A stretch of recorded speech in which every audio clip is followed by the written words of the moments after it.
Welcome to the Animation Industry Podcast. My name is Terry and I put hot chocolate mix in my coffee. This chat is with an artist and animator who is obsessed with drawing Danny Phantom fan art and Meat Lovers Pizza, and his name is Christian Haynes, and he is doing everything he can to get his original series called Zack in Time off the ground. In fact, in our chat, Christian goes on to share what progress he's made on his series, how he put together a team to work on it, and his plans for making it big. So if you're interested in launching your own animated TV show, this is a chat you definitely want to listen to. But first, this episode is sponsored by Cloud Stop Motion, who've created possibly the easiest way to start animating from your phone, tablet, laptop, or desktop in seconds. Simply go to cloudstopmotion.com and click Start Animating. Their software works in any modern browser and your files are instantly saved to the cloud. The best part is that they are completely free to use, up to 500 megabytes of storage, which is actually quite a lot. And they're especially useful if you're teaching a class, since you can create an organization account which comes with 2 gigabytes of free storage as standard and allows the creation of unlimited student groups and profiles, all of whose projects and work you can view for yourself from your admin account. Go to cloudstopmotion.com to see how easy it is to get started now. Okay, so without further ado, let's jump in. Hi, Christian. How's it going? How are you? It's going well. How are you doing? I'm doing great. Let's chat. Let's chat about all the stuff you're doing and how cool I think it is. So you've got this pitch going on, or this TV show idea going on, but like take me back to the start, like young Christian who was like, you know what, with my life, I'm going to decide to pursue something artistic instead of something non-artistic, because that's a really tough decision to make. You know, like, I don't know, some people have, their parents are like, don't do this, and they do it anyway. Some people are, their parents are like, do this, and they're super supportive. Like, take me back to like how things started for you. Yeah, definitely. I think I've always been kind of like a artistic person. I've always wanted to pursue the arts.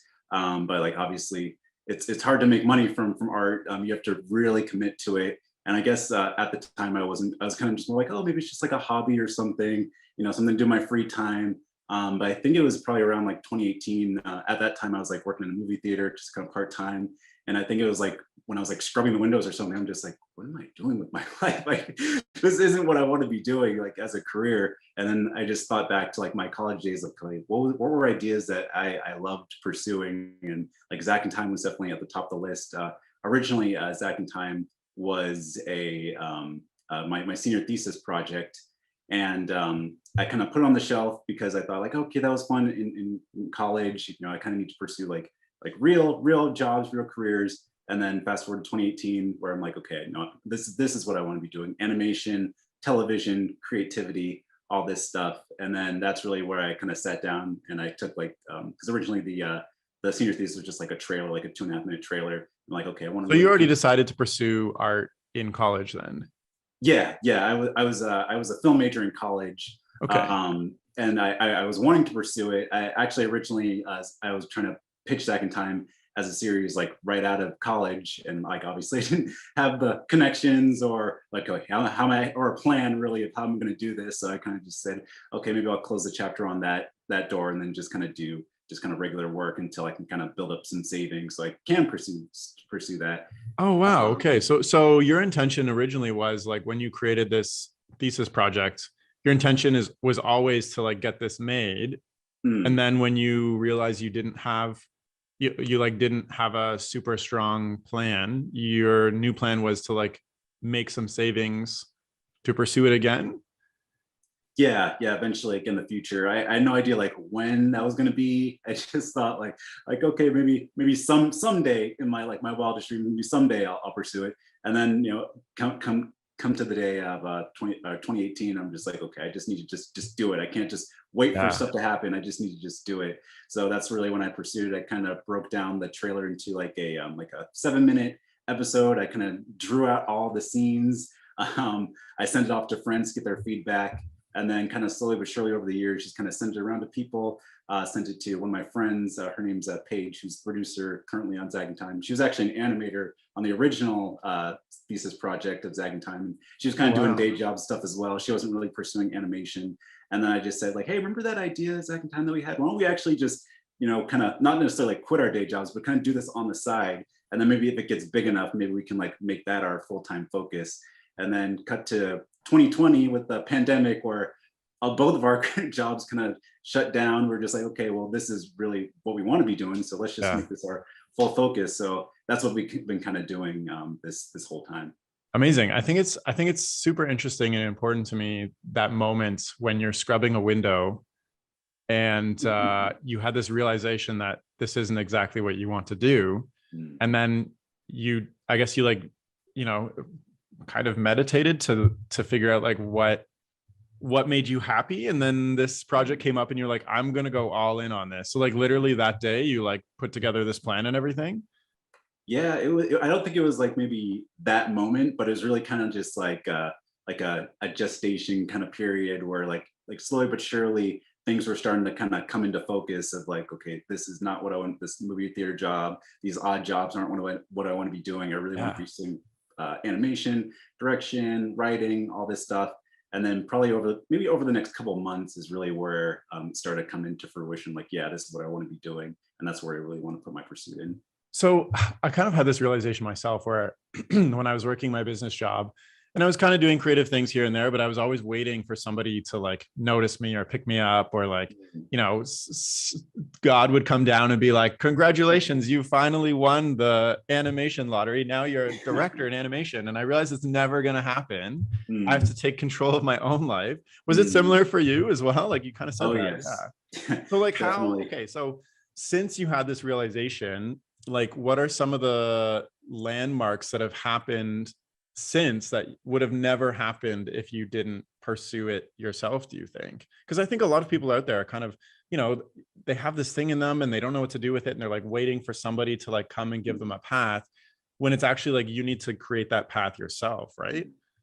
Yeah, definitely. I think my parents were definitely a huge inspiration because they're both very like go-getter. Like on the Enneagram, they're a type 3, kind of like the achiever. And I think I have that a little bit in me. Like the achiever, I need to be achieving something. So they really like, so they said, hey, if this is your dream, I think you just need to just go for it. And that was really hard because at first, because like I was like kind of lived to please them a little bit, and like I really wanted to kind of like do something like go to like graduate school and get like a full-time job or whatever it might be, instead of kind of pursuing my passion. So once they kind of gave me the go ahead, I was like, yeah, right, that I need to be doing that. So yeah, my parents are definitely huge inspirations for kind of taking that turn. And yeah, I think that was probably one of like the landmark conversations. So man, I have so many questions, I don't even know which one to start with.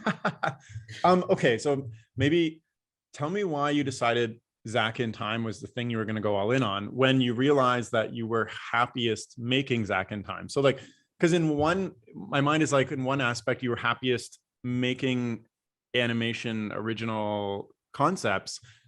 Why did you decide that to pursue this one concept instead of just like, I'm going to get into the animation industry myself and, become an animator or like a writer or a storyboard artist doing these concepts, versus like, I'm going to go in on this idea that I had in 2015, because it's like 7 years later now, which is crazy, right? Like what is the distinction in your mind, and why did you choose this path? Yeah, I think one of my flaws is that I'm very stubborn, and I don't really like to be told what to do a lot, which I'm learning. I'm definitely learning and growing in that.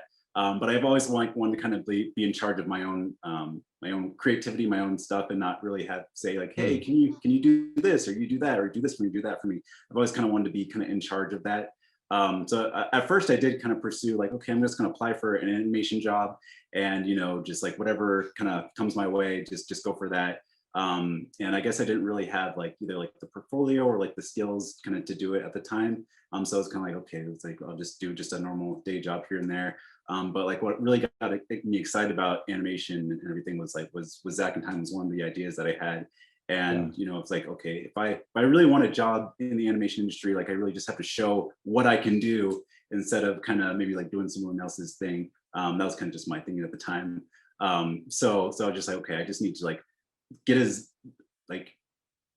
as good as I can, like writing my own scripts, writing my own stories, coming up with my own characters, and kind of show people like what I can do in order to get kind of a job in the industry.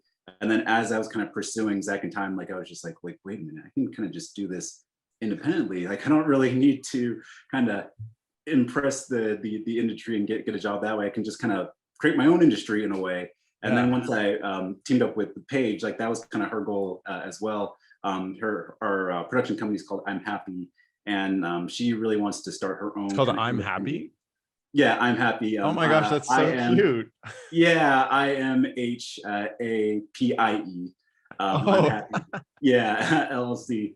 And like that's really her kind of her whole goal is to kind of create her own independent animation company and kind of use it as a way to kind of help people kind of make connections in the industry yeah. and like hone in their skills and like really show these big studios like what we can do, what they can do, before they kind of pursue their own jobs and their own careers. So yeah, that's kind of what I we're love, about. that's really cool. I love that you're both Yeah. using this Sack and Time project. You're using it to, you just realize that this is, you had more fun making this project and doing it independently. And she's using it as like the start to her company.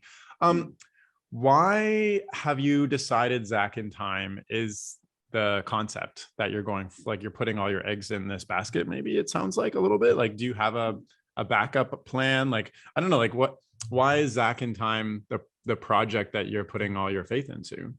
Yeah, definitely. Yeah, I definitely have like so many ideas. I have like a whole notebook full of ideas, but I guess Zack and Time just seemed like the most fully formed idea. Like as soon as I had it, I just knew I know what the whole series is going to be or what each episode is going to be. And then as I was pursuing it, I think I kind of put more of my kind of personal story into it. Mm. Because Zack, the character, he's biracial, half black, half white. I'm not biracial, but I'm in an interracial marriage. My wife is white, so we know that our kids will be going through what Zack's going through. Oh, And I've always kind of felt like I don't really know where I belong. Like I'm black, but I don't like act like the black kids, but I kind of act white, but I don't look like the white kids. So I didn't really know what where to fit in. So I just want to kind of create a character who presents that kind of duality. Like he literally doesn't know where he fits in. As soon as he becomes an agent, like he doesn't fit in with the agent. He's this kid in this agency. So I think the theme of Zack and Time is definitely belonging. Like where do I belong? Where do I fit in? And once I'm in that environment, can I adapt? Can I grow so that I can feel accepted in that sort yeah. of environment as well? So I think it's probably the most personal story that I've written. My other ideas, they definitely have like personal touches in them, but not as personal as this story. So that's really where like I feel like I put my whole personality into the show. Totally. I love that. I love that you're taking Yeah. it from such like a personal place. And that makes it so much more real, like, because like TV shows, like I feel like there's a lot of cookie cutter things out there, but like the ones that come from like a place that's like really special and from the heart, like really stand out. So I think that's amazing. So okay, so like maybe we can fast forward a little bit. Like what is it's 2022 now. It's 7 years since you created this original concept. It's 4 years since you decided to take this seriously. Like where does this stand right now? Like you have a production team behind this, you have the concept, you've got a trailer, et cetera, et cetera. Like what is the full package? Where does it stand right now? Yeah, for sure. We're kind of working on like three aspects of the show. Right now, we're finishing up work on the teaser trailer, the new teaser trailer. We have one that's already online, but now we have kind of like a full trailer that's Oh coming wow. up about like 45 seconds long, with all the shots that we've animated over the past like year and a half or so. We have the voiceover, and now we're finishing up the sound effects and the music, and that hopefully it'll be done by springtime. Wow. So that's kind of like our first thing that we're working on. The second one is the full pilot. I wrote an entire feature-length script, and we're taking like the first like 11 pages, kind of like an 11-minute pilot, and hoping to fully animate that, and then kind Wait, of did you use say that as like feature length, like 90-minute? yeah, full 90-minute. It's a full 90-minute kind of origin story. Oh Because my at first we were goodness. trying to, at first I was trying to like do like an 11-minute origin story, but then I showed it to Paige, and she was like, yeah, I think this works better as a feature, just expanded out. Hey, So I I made tried to this like, really short thing. They're like, no, no, no, no, no, no. yeah, This is gonna work yeah. better as a huge expanded thing. I'd be like, no, Yeah. please. Yeah, because I tried to cram it all in 11 minutes, but just like, yeah, it's not it's not gonna Wow. work as Oh my 11 minutes. goodness. So it's a So we're 90-minute feature pilot origin story. yeah, it's a 90-minute. We're hoping to do the long-term goal would do like a web series, kind of do like each like 10 minutes of each segment. But right now we're just doing the first 11 minutes just to see how it goes. We're definitely learning a lot from that. And then our third project is that we're working on like individual episodes, like 11-minute, just kind of like kind of bottle episode. Well, not bottle episodes, but just like self-contained episodes, I should say. So we're kind of doing that and sending it off to storyboard artists to just kind of plan it out. So we're kind of working on a bunch of different things all at Wow, this once, is insane. and it's definitely keeping us on our toes and very Is this busy. But is this your full-time job? I'm assuming you kind of do this on the side. no, I have a part-time job at I'm a manager, assistant manager at a thrift store in the city. So that's kind of like my day job. And then at night, or if depending on what time my shift is, I'm all in with Zack and Time or other kind of Wow. creative stuff. So Oh my definitely goodness. my schedule's definitely very busy. But So how are you funding? Because you have multiple people working on this. You said you voice actors, storyboard artists, animators, et cetera. So how are you funding this? I'm just curious. yeah, right now we're mostly a crew of volunteers. Hmm. We did give payment to the actors, of course, but for most of the animators, it's they're volunteers, so they kind of come and go when they're depending on their business, their schedules. But right now, hopefully, we're kind of in the process of starting like an Indiegogo campaign, just so that we can have some compensation for all their hard work in the future. So we don't have an exact date for that, but hopefully sometime this year, maybe like Totally. late spring, early summer, kind of a rough estimate. But yeah, it's mostly volunteers. And it's definitely hard, not being able to pay people for their work. But we love the fact that they're volunteering their time to help us out, and we definitely want to reward them for all their hard work in the future. But for now, yeah, it's just strictly volunteers. So it sounds like the end goal is to have a web series based on Zack and Yeah. Time. Mhm. So I'm curious what the strategy is to have two teasers, a 90-minute trailer pilot. Like what is the strategy to get, like, why not just start with the web series? Like, are you hoping to create these teasers to go to the Indiegogo campaign to get funding to make the web series? I'm just curious. Yeah, definitely. The first teaser was just to have something, to get something out there, just to know like, hey guys, we are pursuing this. It's not just a concept or an idea. Like we are really trying to make this as good as possible. So that was kind of like the first teaser, and then this full teaser was what our main focus was on. Yes, that's for the Indiegogo, just to have something out there to say like, hey, this is just like the tip of the iceberg of what we're capable of doing. And, if we get enough money, we can fully fund this full pilot, and then hopefully a whole series down the line. So that we're kind of doing it in steps. Yeah. But yeah, that's kind of our goal right now. So what is the success? Like, what if you don't get funding, for instance? Are you going to like wrap up shop, or are you going to try a different thing? Or like, I'm just curious, like what the, what is success for you, and what if you get it and what if you don't get it, I guess.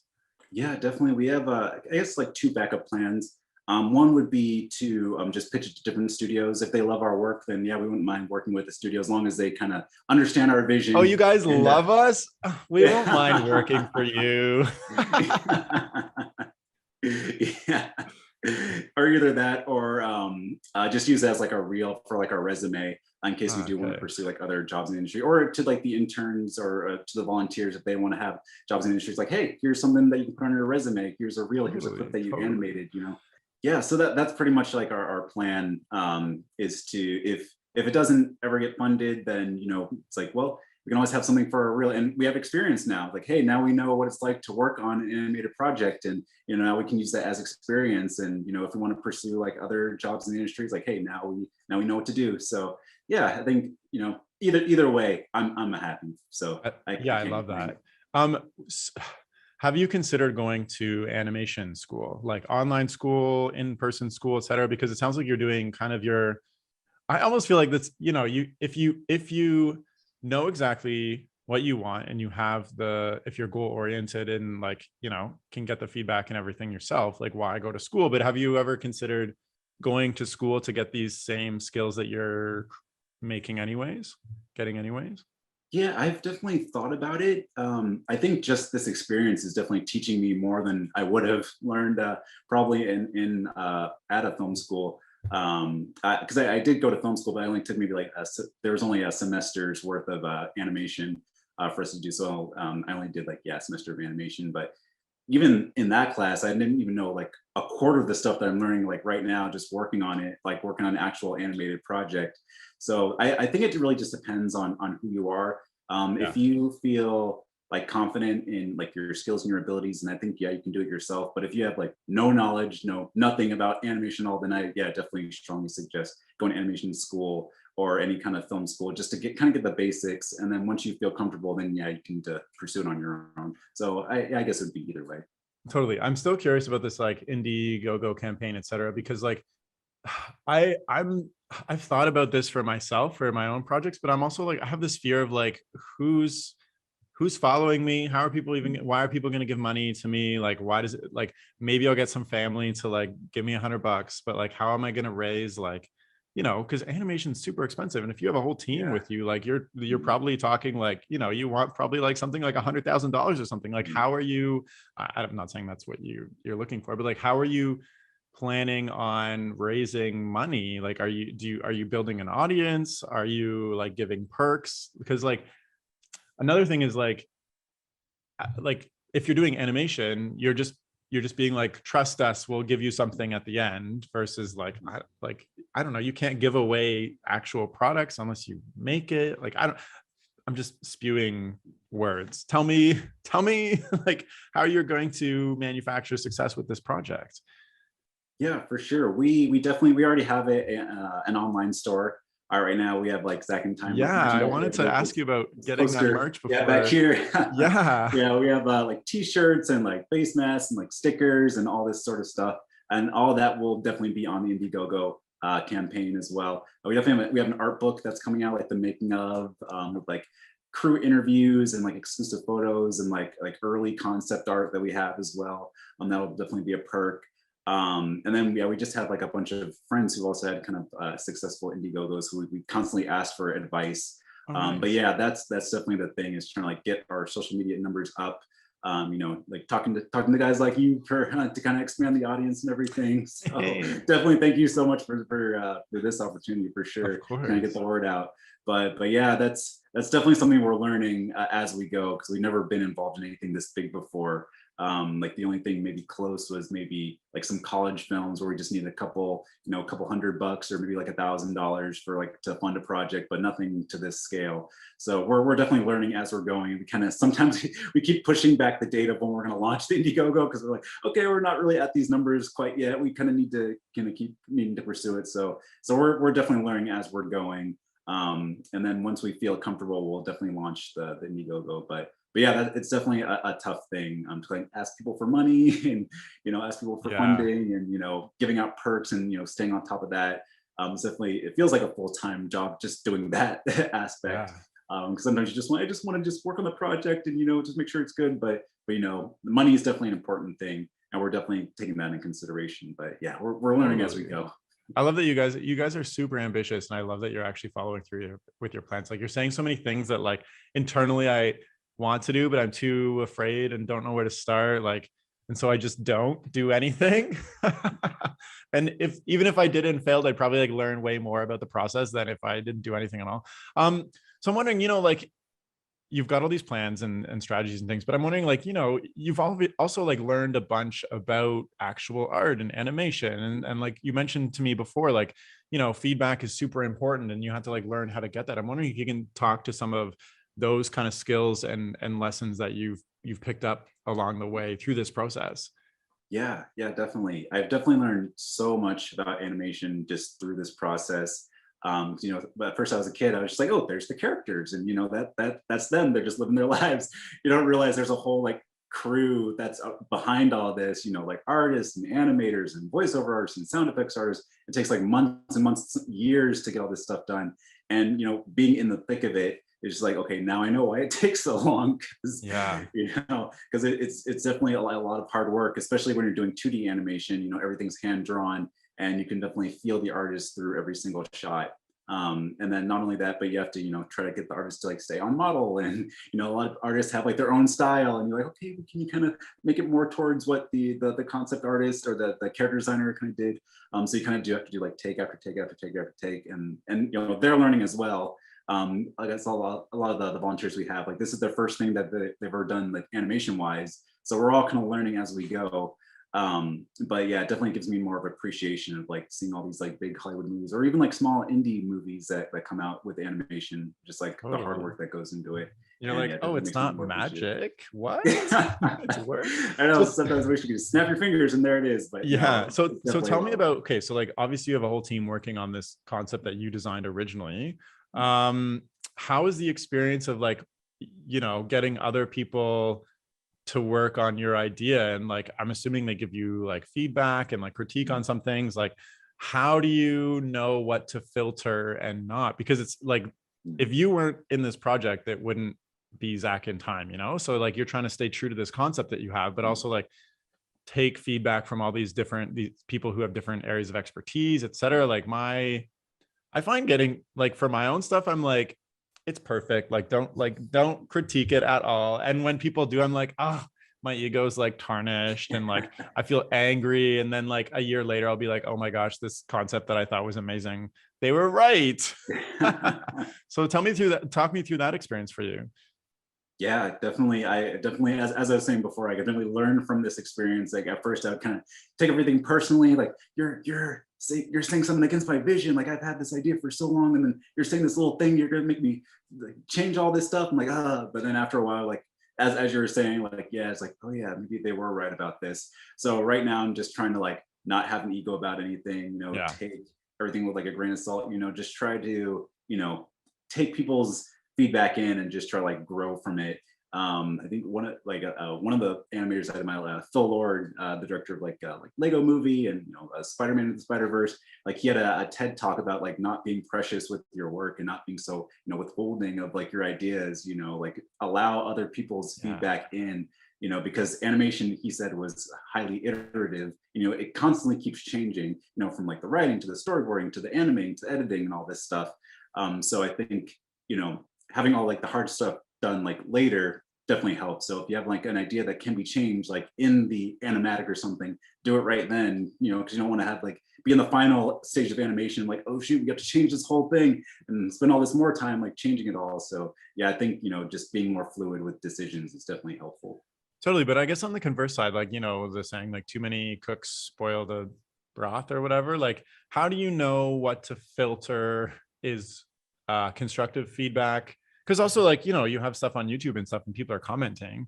How do you know what is constructive and actually like uh detritive to the core concept of what you're trying to create? Because like, if you change it too much, it could just be this wishy-washy thing that doesn't speak to anybody, versus like, maintaining the core truth of what it is. Like, how do you develop uh the wisdom, I guess, to know what is good and what is bad constructive feedback? Yeah, definitely. I think just kind of like reading the script over and over and over, the original script more over and over again, and then just kind of remembering, okay, why did I fall in love with the story in the first place? Like, what's the core of this story that needs to stay in there, and not just Yeah. be like changed? And as I was saying before, like the theme of Zack and Time is belonging, and as long as that concept stays true throughout the whole through line of the project, then I'm happy. Like little Nice. changes here and there, like this person's hair color, eye color, height, different, whatever it might be, like little things like that stuff can change. But as long as it's like, hey, can you just change the whole concept? Maybe it can just be Zack just accepts being in the agency, or he just accepts moving to this new town. Like it's like, no, like that stuff needs to change. So I think like having like a core, having the heart of the story stay firm, but just kind of like having the cosmetic things, that stuff can change. So I think that's So like cosmetic things, like what if somebody suggests a whole different style? They're like, actually, this style is easier to animate, and I think it resonates more with like kids in 2025 or whatever, when you project it's coming out. Like, are you fine to just change the whole style and be like, what, the core belief is still there of belonging, etc., but like, is there something, because style is so important to animation specifically, is there something about that you're like, this can't change as well? No, yeah, I think that also the style kind of needs to stay firm, because like this whole concept is definitely kind of a throwback to like 90s and early 2000s cartoons. So that would definitely need to be like a core thing that would need to stay true. But yeah, I think other things, just like little things here and there, like hey, can we make Zack like a 40-year-old man who lives with his mom. I'm like, no. He needs to be like a kid, stuff like that. Kind of like the pillars, the main pillars of the story would stay true. So it sounds like you've got these pillars like super defined. Like you mentioned, it's a throwback to 90s cartoons. It has to maintain in that world. Like, the whole theme of belonging. He's a kid and like, being separated by different. Okay, I think that's super important. And then everything else that is like a change that doesn't impact those things is totally on the table. That's really interesting. So it's like starts with a super confirmed concept, I guess. Wow. How did you I don't like, I'm like, say I'm creating a TV show right now. How do I know what concepts and pillars to create? Like, because you mentioned belonging, but why not switch that with like something like I don't know, adventurous spirit? Like, why is it, how do I know what pieces to hold on to? Does this make sense? Yeah, definitely. I think, when I first came up with Zack and Time, like I didn't really have any themes, like deeper themes, didn't have my personality. I just thought, okay, how about a fun TV show about a kid who has time traveling adventures? Like, okay, that's an idea, but it needs to have a story put onto it. And then kind of as I developed the idea more, like those pieces kind of started seeping in, like, okay, so he gets the watch, but how does he get the watch? Like, okay, he's a kid in this agency, but like, how would he fit in the agency with all these people? And then kind of like the theme started kind of presenting themselves like as the story was going on. So I think if you have a cool concept, I would say, just develop that more and more, and then just add more of your personality, more of your personal experiences. I'm a huge fan of like Gravity Falls. Like, and he says like the more Alex Hirsch, the creator, says like, the more specific you can be, like the better it'll become, the more original it'll become. So like people like his twin sister in there, like so Dipper and Mabel are like twins. He stayed at his great aunt's house during the summer, so he had the twins stay with the girl stand. So like the more specific it was, the better the concept became, and the better the storytelling became. Nice. Cool. Are there any other things that you've kind of learned about, this whole experience? I know that you mentioned before, like it was super important for you to share your art with other people to like get it out there. Maybe you can talk to that a little bit.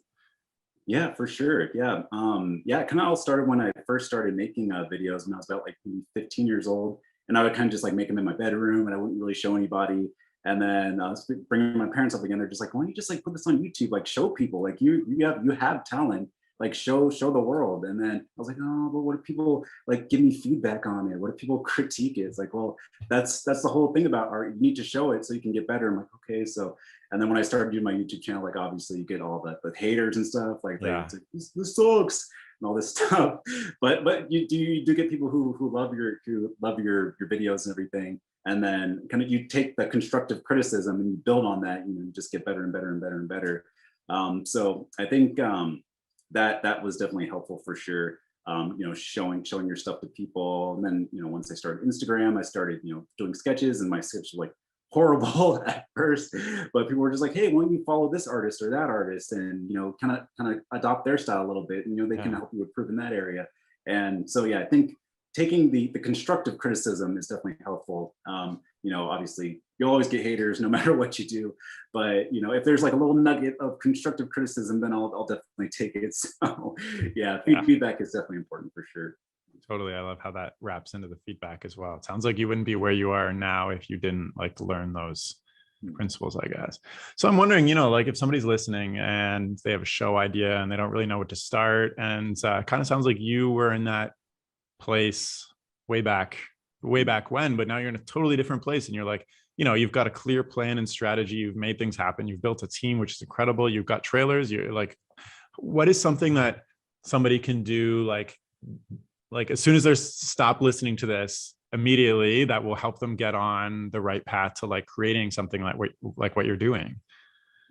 Yeah, I know it's kind of like a cliche, but it's kind of just do it. Just do go it. for it. Don't have sponsored by Nike. Yeah, sponsored by Nike. No, but I would say just go for it. Don't wait for the green light. So yes, I agree with you. But like just doing it is so difficult sometimes. Like for me, for instance, like if I'm going to start a project, like there's so many like, I'll just take a 5-minute break that turns into like a 3-hour TikTok scroll that turns into like playing video games for 2 days that turns into like I didn't do anything for a whole month. Like how do I even just do it? Like Yeah, I think my something that my wife taught me was just like write things down, make a list, make kind of like a to-do list. yeah, that Okay, sounds super today I'm just easier. gonna spend, yeah, yeah, just spend like 5 minutes, just like working on your passion project. Like, okay, today I'm just gonna write a sentence, write a log line of like this is Bob who goes to the store, but then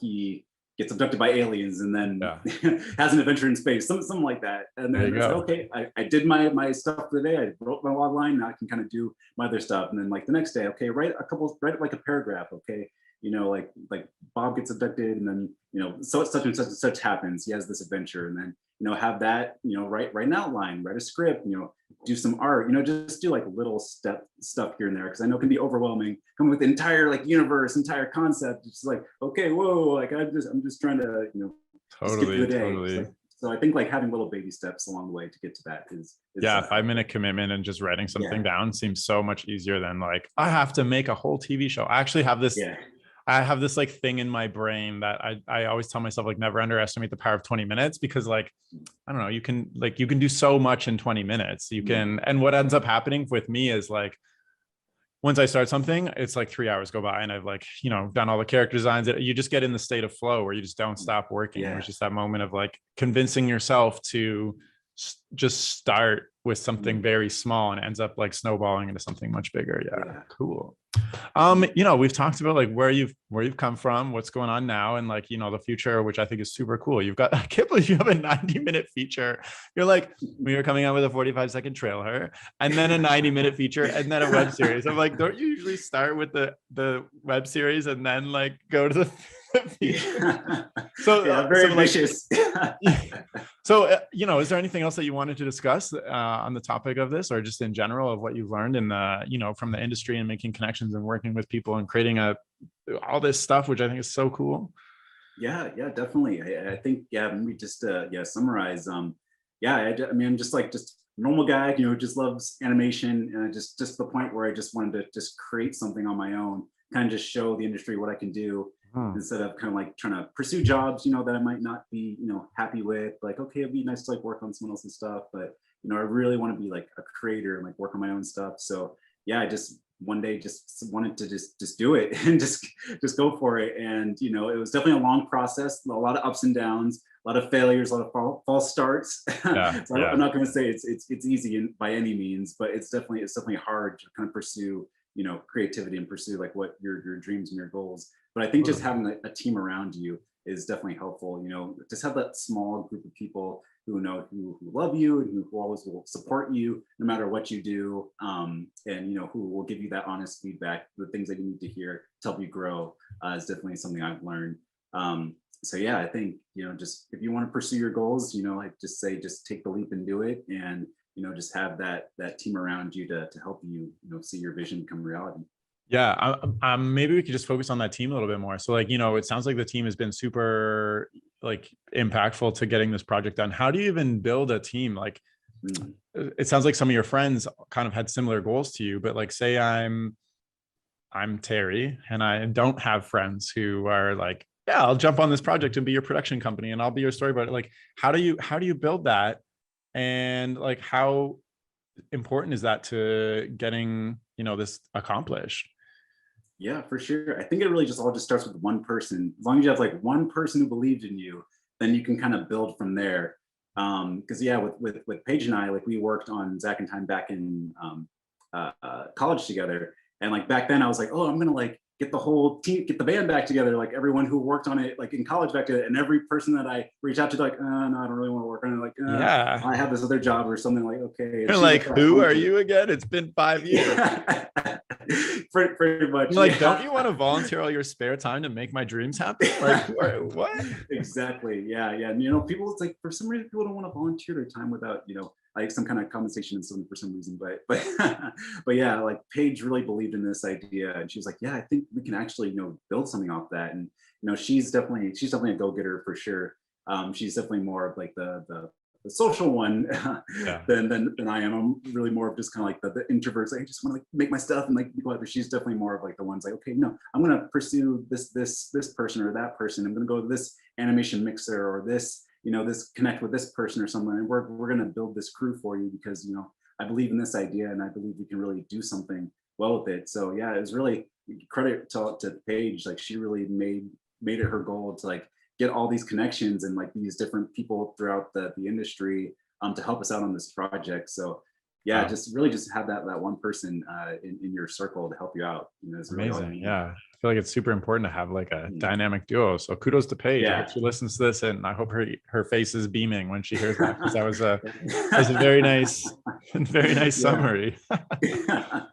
Amazing. Is there anything else that you wanted to share as we're kind of, wrapping up our chat a little bit? Yeah, I guess maybe like the last thing I would just say is, yeah, we're definitely to all the people who like are listening and everything, we're definitely pursuing this for sure. We don't know what the future holds for Zack and Time, but at least in the moment, we're definitely having a good time, learning a lot, getting a lot of experience, and whether this takes off or whether this kind of doesn't come in anything. We're definitely just trying to just be in the moment and just love what we're doing, love pursuing animation and just seeing it, being at the forefront of it with our own kind of original concept. So yeah, we're definitely having a good time, and we can't wait to show the world like what we're capable of and like what's in store for the series. Amazing. Yeah, I love that. I also think you should be super proud of yourself because like, you told me you were scrubbing windows when you realized that you didn't want to be doing that. And like, look at you now, you've got a team together. You're like, I think that's incredible. So congratulations. Thanks. Appreciate it. Yeah. And thank you so much for coming on the podcast. It's been a pleasure to, hear your journey and chat with you, Christian. Thank you so much. Yeah. Thanks for having me. Of course. Of course. And if you're listening and you want to, follow Zack and Time or Christian's artwork and see all the sketches that he does, you can check him out on Instagram at Christian Dion Haynes. You can also check him out on Twitter at Christian Dion H, or also post the trailer, but you can go to his YouTube page and watch it yourself at Mr. Homemade Films 1 on YouTube. And all those links will be in the description of this podcast. And thank you so much for listening. And that's all for now. Okay, bye.